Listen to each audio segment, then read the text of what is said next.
Matthew Vaughn's latest film, Argyle, has dropped in theaters, so I'm going to rank all 8 Matthew Vaughn films from the worst to the best in my opinion.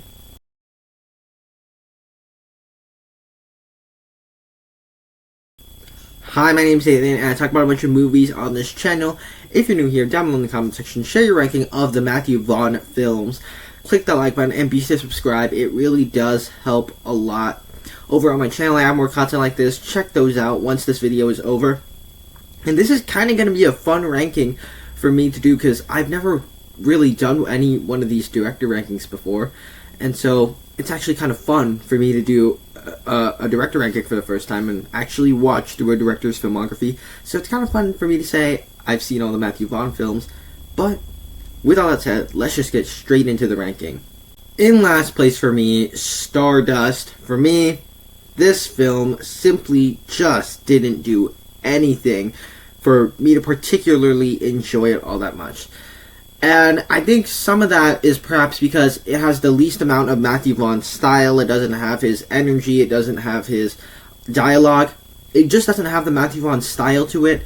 But I could have easily gotten past that if the movie, to me, was enjoyable and it had characters I cared about and it had a plot that I could follow and I had almost no issues with. One that was at least enjoyable for an adventure film.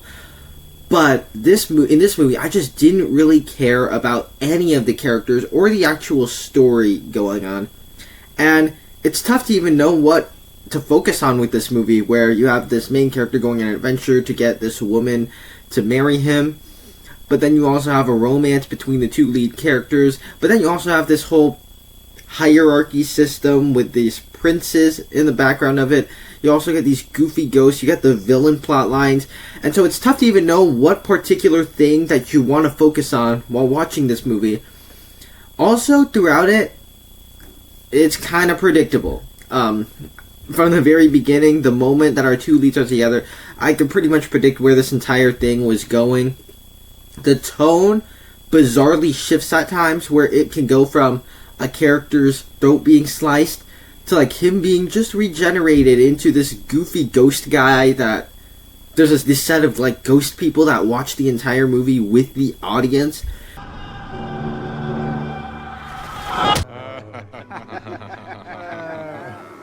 Goodness.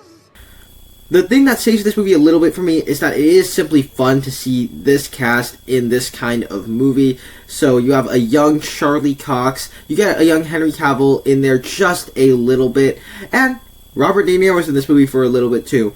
But in general, this movie, perhaps it just wasn't for me, but I just didn't get anything out of watching this film.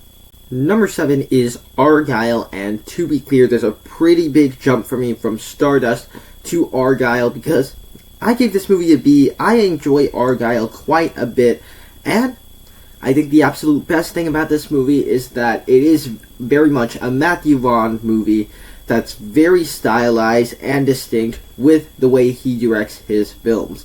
The action is all shot like he would shoot them. There's just some very entertaining action sequences all throughout it, and it's filled with characters that are played by a charming and fun cast. Of course, you get Bryce Dallas Howard and Sam Rockwell in the lead. Two actors who are like kind of a counterbalance to each other, and they just are a lot of fun to watch in this movie. And don't be fooled by all the trailers, all the posters. Henry Cavill, John Cena, like they're barely in this movie. But the main characters, like Bryce Dallas Howard and Sam Rockwell, like I said, they're very fun to watch in this movie. It moves at a nice brisk pace, and I think what I really appreciated about this one was that it's a film that's actually made for a broader audience. As you will see later in this video, a bunch of his films are like rated R movies that are not particularly made for a broad audience.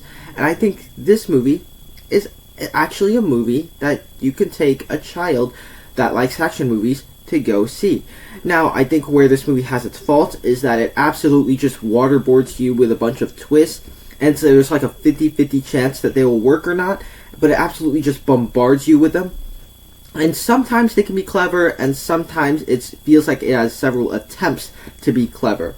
It requires you to turn your brain off a little to enjoy it, because there's a bunch of lapses in logic all throughout this entire film. And so, not a perfect movie. It wasn't as good as I maybe was hoping it would be. It is an extremely flawed film. But, overall, if you're just in the mood for a fun action movie, Argyle, the new Matthew Vaughn film, is one to check out. Number 6, The Kingsman. This one is kind of frustrating for me because it would have shot up a lot higher on this list had it not made some bizarre choices. On the positive side, it is inherently very different from the other two films in the franchise. It is set during World War I, and that gives it sort of a different vibe and tone to it. And I would say that's a compliment, is that it just feels different from the other two films, which are set in the modern day, and this one is set during World War I, and I would say that's a compliment that it feels different. Beyond that, I thought it was a nice origin story for the Kingsman that I thought felt right for, and it made sense with these characters and this story, and it contains a bunch of humorous moments and fun revisionist history all throughout it.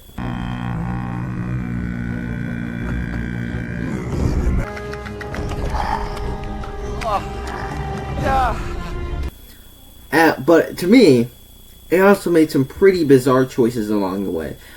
I think it's the most oddly paced of the Kingsman movies, where in the first half there's not really much action in it, and it's probably the least stylized of the three Kingsman movies. Likewise, I thought the just strange things about this movie is that it set up this arc for the son character in the movie, as he's this character that's very established. He wants to fight, and he's relentless. He just wants to fight for his country. He wants to do the right thing. And when he finally does that in World War I trenches and stuff like that, he cries and whines in battle into an injured soldier's arm and dies rather foolishly. I'm not Archie. Fucking German spy. I'm Conrad. And it gives Ralph Fiennes' character this whole other arc. And on reflection, I could just imagine the better version of this film, where like you keep the son alive and make him a member of the Kingsmen so that he actually can fight for his country from his overprotected father. I was thinking they would do some sort of like Finding Nemo thing with that. I thought that would have worked very nicely. Like, you get a character arc for the father and in the son in that scenario if the son survives and becomes part of the Kingsmen at the end. And I think that would have been the better version of the movie in my eyes. But that's not where they decided to go. Not to say that it's not really enjoyable. I still really enjoyed this film. But I just thought it made some strange choices. And if it hadn't done that, it would have shot up higher up on this list. That brings us to Kingsman: The Golden Circle. I know this is probably a hot take and a bunch of people crap on this movie. But for me, I watched the Kingsman movies for the first time last month. And to me, I found all three of these movies actually enjoyable, including Kingsman: The Golden Circle. Certainly, there's some strange plot lines at the near the beginning of the film where they essentially kill off all the Kingsmen. But to me, if you could get past that, I think it's actually a fun watch after that. And I totally understand that people don't enjoy this movie because it did something very strange in the first few minutes of it. But I think it's a lot of fun beyond that. So, what do you get? You get this new organization that's a lot of fun, especially Pedro Pascal. You get the villain in Julianne Moore. That's a lot of fun in this movie. And you could just tell everybody is just having a lot of fun. And that's the word that keeps coming up when it comes to most of Matthew Vaughn's films, is that they're fun movies. And I think that this movie is also just a really fun movie. It includes fun, hilarious scenarios all throughout it with robot dogs, drug dealers, and Elton John. And it includes all the fun, stylized action that I wanted from a Kingsman movie. It was very watchable from beginning to end because it had a bunch of spy elements. The movie kept moving at a nice pace, and it was just a lot of fun from beginning to end. You also, of course, get some new additions. Pedro Pascal, like I said earlier before. Channing Tatum's in a little bit of it. Halle Berry's in a little bit of it. And Jeff Bridges is just in a little bit of it. So, you get some nice fun additions. And so, overall, I can totally understand why a bunch of you guys don't enjoy this movie because of the strange choice that it made in killing off the Kingsman. But to me, I found it enjoyable because I was able to get past that. Like, I found that very strange as well. But I was able to get past that and just enjoy the rest of it. But of course, the most important thing you gotta talk about when it comes to Kingsman the Golden Circle is that it includes the legendary sacrifice from Merlin.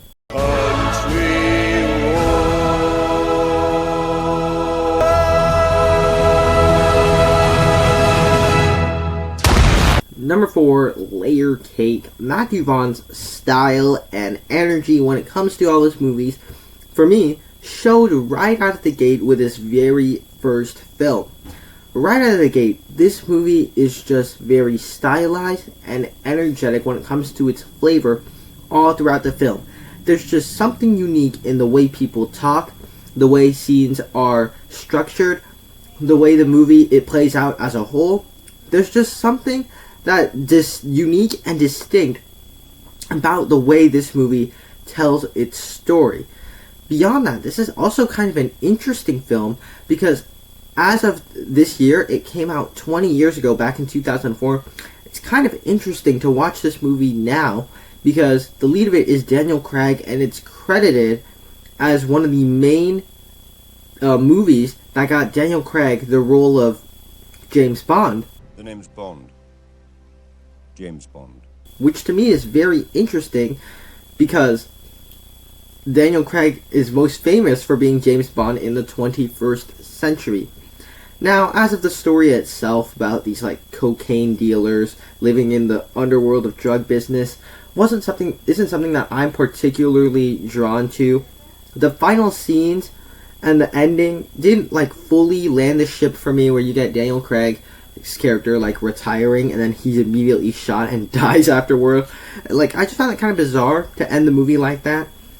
And this is not a movie that I will ever find myself sort of re-exploring unless I do maybe another one of these Matthew Vaughn rankings. This is not a movie I would just turn on and rewatch. But overall, just a stylized, fun Matthew Vaughn film that showed what he can do as a director right out of the gate with his first film. Kicking off our top 3 is Kick-Ass. And this is just a really fun, smaller scale superhero film, and that's probably the thing I appreciated about it most. It's not a movie with big gigantic threats and big gigantic superheroes with big gigantic superpowers. It's just a smaller scale movie, more street level, just in this good old town neighborhood, and I just found that to be really refreshing and a lot of fun. Beyond that, this movie's just really funny all throughout its entire runtime.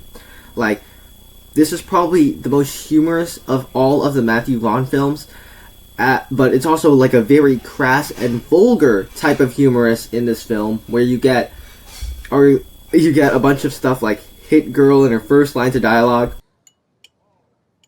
I'm just fucking with you, Daddy. Okay, you cunts.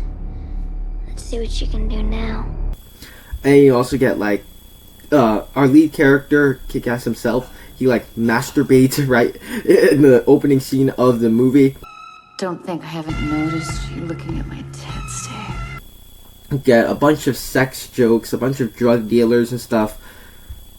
But it doesn't play that seriously. It doesn't take itself seriously. It's just a lot of fun, and it's having fun with this concept. It has a story. It also just has a story of identity and becoming someone that I just tend to like those type of stories where you get this high schooler who becomes the superhero Kick-Ass, and he's kind of just this likable lead. He's this high schooler who just wants to be a superhero, maybe a bit ambitious, but a superhero. He just is setting out to do the right thing, and so that makes him easy to root for. It's also more grounded than most superhero films that we get today because it is more street level. It doesn't have people having superpowers. It has people in spandex costumes fighting each other. So this feels like a movie that would have happened in real life more so than a bunch of these other superhero movies. And so all from beginning to end, it's just really fun, really funny, energetic, and lively from start to finish. You also just get a great cast here, like Aaron Taylor Johnson in the lead as Kick-Ass, but then even Nicolas Cage as Big Daddy, and 10-year-old Chloe Grace Moretz as Hit Girl. Just a lot of fun in this movie, so it's just energetic and lively from beginning to end. I had a lot of fun with this. Our runner-up is going to be X-Men First Class. And to me, this is just a really good origin story for the X-Men. Right off the bat, its 60s setting just gives it a really different vibe from the rest of the films in this franchise. And it also just has that Matthew Vaughn style to it, which makes it distinct in its own franchise. It's also just a really good character story, or actually different character stories for different characters, but I found Magneto's character story the most compelling, as he was an innocent mutant child who was experimented on and had his mother killed by Sebastian Shaw, who I thought was a great villain in this movie. Kevin Bacon just portrays Sebastian Shaw really well as this despicable, unlikable character that you absolutely hate. And Magneto is set out for revenge against this guy that wronged him, that killed his mother.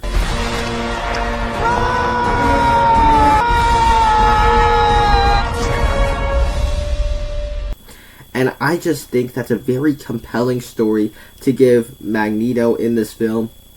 Also, you just got some really good origin story for the X-Men themselves, as you have these set of characters that learn how to use their powers. Some of them go bad and some of them stay on the good side. But when I say bad and good side, that's what's really great about this film. There's no particular bad and good side when it comes to Charles Xavier and Magneto. Both of them are on different sides, are basically on the same sides but have different opinions. And that's what I thought really worked, is that this movie's conflict is based off of opinions and how they handle the things. They're fighting for the same cause, but it's just they can't be on the same side and be working together because they are dealing with it in such different ways. And that just leads for some fascinating character interactions. Beyond that, James McAvoy and Michael Fassbender are just great versions of Magneto and Charles Xavier, where they feel like younger versions of these characters and they feel believable. And so, for me, this is absolutely a worthy origin story for the X-Men. But for me, coming in first place is Kingsman: The Secret Service, and I just felt like this movie had the absolute best elements of all of the Matthew Vaughn films. And so right off the bat, this is just a fresh, new, and different spy film that it has a very similar template to previous spy films of this particular genre, but it also just feels fresh and new and different, because this movie is celebrating spy films while commenting on the genre and all the tropes, all the conventions that this genre follows. It comments on all of it all throughout it, but it also just feels like a fresh new thing from beginning to end, and most of that, of course, comes through Matthew Vaughn's directorial style, with all the moving camera action sequences. Of course, you got memorable characters with Eggsy and Harry as the trainer, and even Merlin. Samuel L. Jackson as the villain is fun and charismatic. And this movie also just has some very good world building through the perspective of Eggsy, this nobody guy who all of a sudden gets recruited to be part of this Kingsman universe, which the audience, as they learn about it, he learns about it too. And so it's kind of told from a POV perspective of it, and that's how I like first movies in a franchise to be done, where you're following one character, your knowledge is entirely through them, and as you learn about the universe, the character also learns about this universe. And that's kind of how I like the world building to be done in films. Also just a very stylized film with great action sequences. The standout one to me is the one action sequence in a church with Colin Firth just beating people up and everybody just fighting each other due to these like cards that Samuel Jackson has planted. Very cool action sequence. And when it doesn't have action and spy, or even during the action and spy moments, there's just some really fun and funny moments. And so for me, of all of Matthew Vaughn's films, this is the one that absolutely had the best elements of all of it. So for me, it is my favorite Matthew Vaughn film. there you have it. That is my ranking. Down below in the comment section, share your ranking of the Matthew Vaughn films that you've seen, or if you've seen all of them, just share your ranking. Click that like button, be sure to subscribe. I have more content like this over on my channel. Check those out right now. Thank you guys so much for sticking around to the end, and I will see you in the next one.